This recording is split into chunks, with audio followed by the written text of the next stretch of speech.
Buenos dias a todos. Assalamualaikum. Kanyo katantan sa mga kapatid nating mga Muslim. Magandang umaga. Maayong buntag sa tanan. Ngayong araw pala mga idol, nandito kami sa Pampanga. Dito sa may Sagrada Familia sa Masantol. Nandito nga pala kami ngayon sa mga Manansala family. Ngayong umaga nga mga idol, naabutan ko yung mga pamangkin ko na nangingisda, namimingwit sila dito. May nahuli nga silang mga tilapia. Nakarating pala kami dito mga idol, 8 PM in the evening kagabi. Dahil dito na kami nag-celebrate ng birthday ni Ate Kenny. At maya maya mga idol, uuwi na kami ng Bulacan. Nag-enjoy pala ang mga bata dito mga idol dahil mahilig din silang mangisda, mamingwit. Lalong-lalo na ito si Bimbim, mahilig talaga itong mangisda. Malaki yung ilong, yung tilapia guys. At habang na-enjoy sila mga idol, yung anak ko busy naman dito.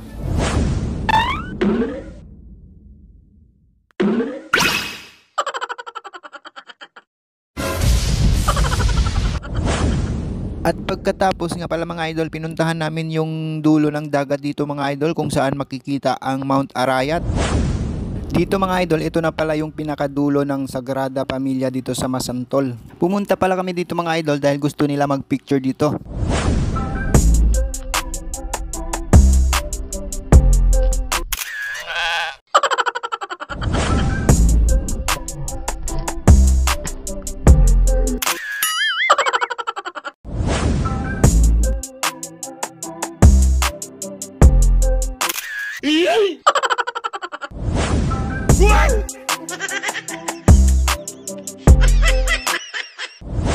Pagkatapos nga mga idol, ayan na, pauwi na kami at nadaanan niya namin yung mga tao dito na nagtutulungan magtambak ng lupa dito sa tabing ilog.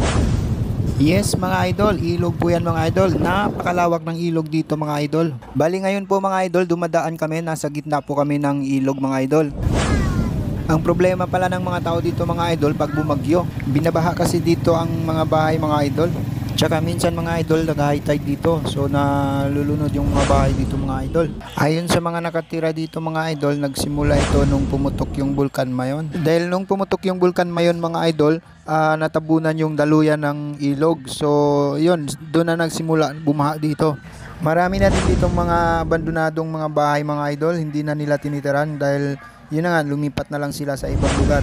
Dahil syempre mga idol, iniisip lang nila ang kaligtasan nila. Pero yung iba, tinitiis na lang nila dito dahil wala silang malilipatan. Tsaka isa pang dahilan, nasanay na sila dito sa hanap buhay. Karamihan kasi dito mga idol, ang hanap buhay nila ay fish pond. Napakaraming mga bangus dito mga idol, crabs, hipon, tilapia. Talagang magsasawa ka talaga